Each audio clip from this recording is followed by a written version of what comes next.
Hello बच्चों, let's see this question. The question says consider the system of equations x plus ay is equals to 0, comma y plus az is equals to 0 and z plus ax is equals to 0.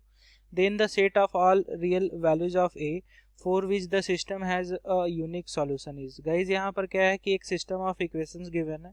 सो यहाँ पर बोल रहा है कि system of equations के जो हैं वो यूनिक सॉल्यूशन है, तो अपने को यहाँ पर a की वैल्यू बतानी है. सो इस क्वेश्चन का जो आपका की कॉन्सेप्ट है वो आपका ये है कि सपोज अपने को एक सिस्टम ऑफ इक्वेशंस गिवन हो जो कि आपका a1x प्लस में आपका b1y एंड प्लस में आपका c1z हो एंड इज इक्वल्स टू में 0 हो, एंड दूसरा इक्वेशन आपका a2x प्लस में आपका b2y एंड प्लस में आपका c2z इज इक्वल्स टू में 0 है, एंड थर्ड इक्वेशन जो है वो आपका a3x प्लस में आपका b3y एंड प्लस में आपका c3z इज इक्वल्स टू में 0 हो. सो ये अगर आपके सिस्टम ऑफ इक्वेशंस हैं एंड इसके अगर आपके यूनिक सॉल्यूशन है, ठीक है.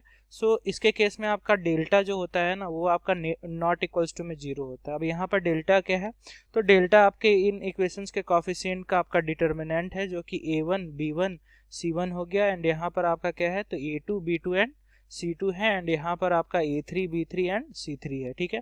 सो इसके डिटर्मिनेंट की वैल्यू को 0 नहीं होना चाहिए यहाँ पर.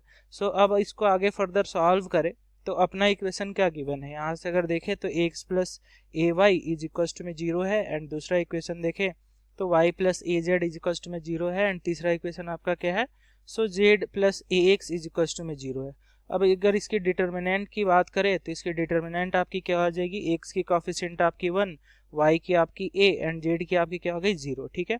एंड यहाँ पर x का आपका 0, y का आपका 1 एंड z का आपका क्या हो गया तो a हो गया, एंड यहाँ पर x का आपका a है, y का आपका 0 एंड z का आपका क्या है 1 है, ठीक है. सो इसको क्या करते हैं नॉट इक्वल्स टू में 0 करते हैं. अब यहाँ से इसको ओपन करें तो ये आपका प्लस माइनस एंड प्लस से ये आपका क्या हो जाएगा ओपन हो जाएगा, ठीक है. सो यहाँ से अगर इसको ओपन करें तो ये आपकी क्या हो जाएगी प्लस का आपका 1 है, एंड इंटू में अगर देखें तो 1 इंटू में 1 यानी 1 हो गया, माइनस में अगर देखें तो a इंटू में 0 आपका 0 हो गया.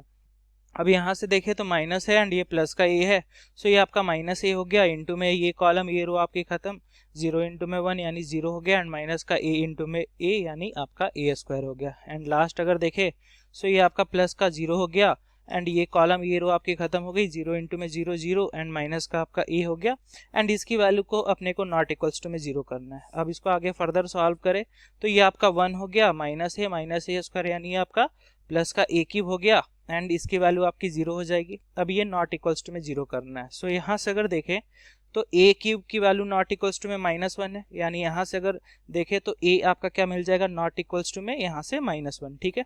यानी गाइज a की हम लोग वैल्यू कुछ भी ले सकते हैं बट क्या नहीं लेना पड़ेगा, तो अपने को -1 नहीं लेना पड़ेगा, यानी पूरा रियल नंबर ले सकते हैं बट उसमें से -1 नहीं लेंगे, इसलिए उसको माइनस कर दे रहे हैं. अब अगर हम लोग भाई ऑप्शन चेक कर लें तो बिलोंग्स टू पूरा रियल नंबर जिसमें से -1 हम लोग माइनस कर देंगे, यानी अपना ऑप्शन नंबर भी करेक्ट ऑप्शन है. And guys this is your final answer. Hope you understood it well. Thank you.